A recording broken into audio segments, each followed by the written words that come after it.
Assalamualaikum, selamat datang di channelku Rajupena Official. Perkenalkan, namaku Ratna Juwita Permatananda, mahasiswi dari Universitas Narotama, Surabaya. Video kali ini adalah salah satu syarat untuk mengikuti ujian tengah semester dari mata kuliah e-bisnis. Sebelum kita melanjutkan videonya, jangan lupa beri like, komen, dan subscribe. Terima kasih. Baiklah, yang pertama aku akan ngebahas dulu apa itu e-bisnis. E-bisnis atau electronic business ialah kegiatan bisnis yang dilakukan secara otomatis serta semi-otomatis dengan menggunakan teknologi elektronik. E-bisnis memungkinkan suatu perusahaan untuk dapat berhubungan dengan sistem pemrosesan data internal maupun eksternal secara lebih efisien serta fleksibel. E-bisnis juga banyak dipakai untuk berhubungan dengan supplier serta mitra bisnis perusahaan untuk memenuhi permintaan maupun melayani kepuasan pelanggan secara lebih baik. Selanjutnya, aku akan membahas tentang model-model dari e-bisnis. Model e-bisnis yang akan aku jelaskan di sini terdiri dari 4 model, yaitu B2B, B2C, C2C, dan B2G.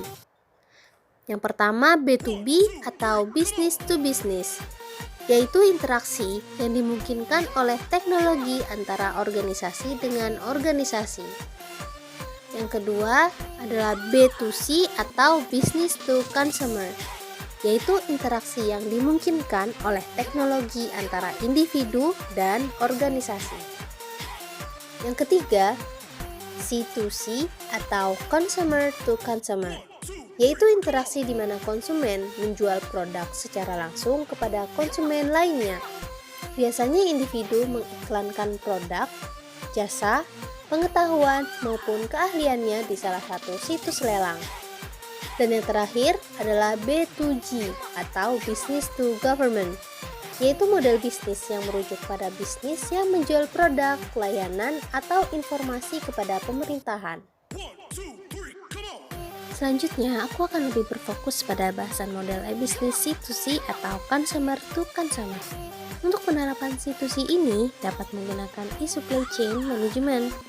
E-supply chain management sendiri adalah suatu konsep manajemen di mana perusahaan berusaha memanfaatkan teknologi internet untuk mengintegrasikan seluruh mitra kerja perusahaan, terutama yang berhubungan dengan sistem pemasok bahan baku atau sumber daya yang dibutuhkan dalam proses produksi. Dalam merancang e-supply chain management, terdapat beberapa segmen yang harus diperhatikan.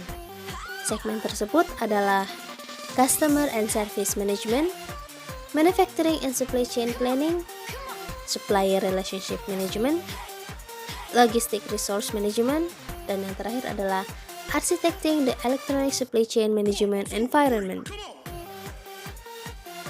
Berikutnya adalah contoh dari website e-commerce consumer to consumer. Yang pertama adalah ebay.com.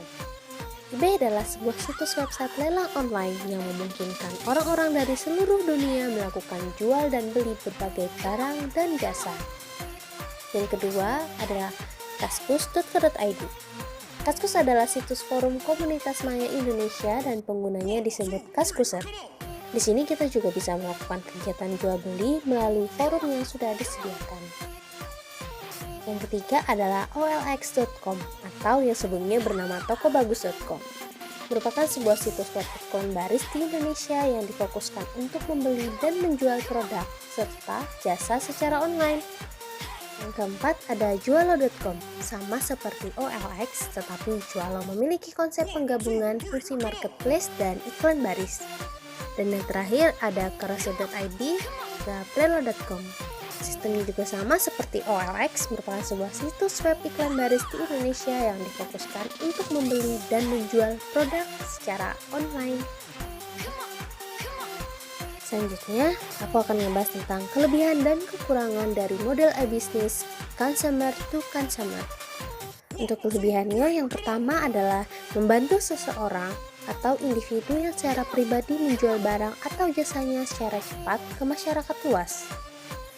Yang kedua, biaya untuk menaruh iklan pada situs lelang online biasanya relatif murah atau bahkan gratis. Dan yang terakhir, calon pembeli dapat membanding-bandingkan harga dan kualitas dari barang atau jasa yang ingin dia beli, sehingga ia dapat menentukan pilihan yang paling tepat bagi dirinya agar mendapatkan manfaat yang maksimal. Dan untuk kekurangan dari model e-bisnis consumer to consumer, yang pertama, banyaknya pesaing antar penjual barang atau jasanya, karena biasanya untuk kategori barang atau jasa tertentu yang ingin dijual, banyak sekali terdapat penjual untuk barang dan jasa yang sama. Dan yang terakhir, pihak penjual maupun pembeli lebih harus berhati-hati dalam bertransaksi, karena adanya kemungkinan pihak penjual maupun pembeli terjerat undang-undang mengenai perdagangan dan IT. Baiklah, sekian untuk video tentang model e-bisnis consumer to consumer. Semoga bermanfaat. Terima kasih sudah menonton. Wassalamualaikum warahmatullahi wabarakatuh.